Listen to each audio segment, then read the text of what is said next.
की नजरें middle east के उन मोर्चों पर टिकी है जहां बारूद की गंध और मिसाइलों के धमाके थमने का नाम नहीं ले रहे। एक तरफ अमेरिका और इजराइल है तो दूसरी तरफ ईरान।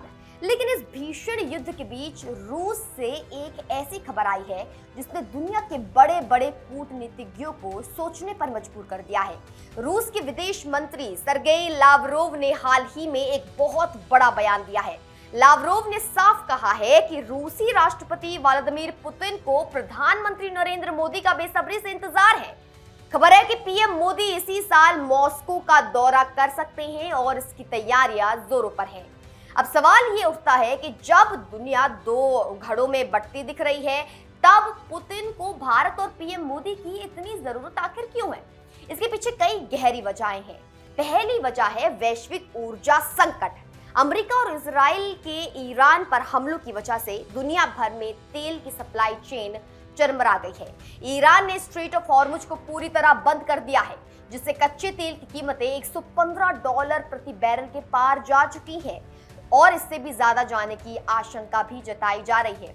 अब इसके आगे बात की जाए रूस की। रूस जो खुद को ईरान का एक मजबूत साथी मानता है, वो अमेरिका और इजराइल की इस कार्यवाही को आक्रामकता कह रहा है। ऐसे में पुतिन को लगता है कि भारत ही वो इकलौती बड़ी ताकत है जो इस जलते हुए संकट में आग बुझाने का काम कर सकती है।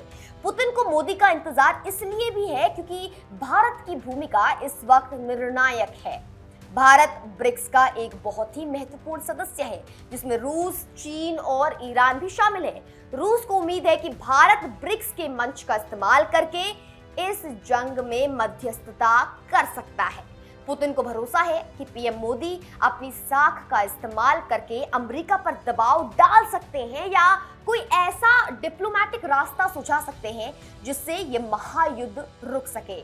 जब ट्रंप प्रशासन ईरान पर बेहद सख्त रुख अपनाए हुए है, तब पुतिन के लिए मोदी की मौजूदगी रूस को वैश्विक स्तर पर एक बहुत बड़ा नैतिक समर्थन देगी।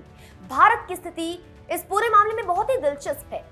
पीएम मोदी की मल्टी अलाइनमेंट नीति की आज पूरी दुनिया में बहुत ज्यादा चर्चाएं हो रही है। पूरी दुनिया मिसाल दे रही है। एक तरफ भारत के इजराइल के साथ गहरे रक्षा संबंध है। अभी फरवरी के आखिरी हफ्ते में ही पीएम मोदी इजराइल की यात्रा पर थे। दूसरी तरफ उन्होंने जंग शुरू होने के बाद ईरान के राष्ट्रपति से 2 बार बात की है ताकि भारतीय जहाजों के लिए रास्ता सुरक्षित रहे और शांति का संवाद बना रहे। इसके साथ ही भारत रूसी तेल का एक बहुत बड़ा खरीदार है और दोनों देशों के बीच S-400 जैसे बड़े रक्षा सौदे आज भी मजबूती से खड़े हैं।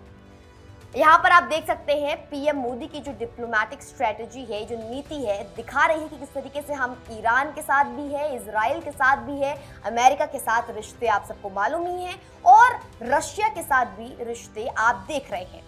अब लावरोव के इस बयान से साफ है कि मॉस्को में या तो ब्रिक्स समिट या फिर किसी बड़ी द्विपक्षीय बैठक के लिए रेड कारपेट बिछाया जा सकता है। पुतिन जानते हैं कि भारत की दोस्ती उनके लिए कितनी कीमती है। ये यात्रा भारत की उस छवि को और मजबूत करेगी जहां वो अमेरिका, रूस और इजराइल तीनों के साथ एक ही समय पर संतुलन बनाकर चल सकता है।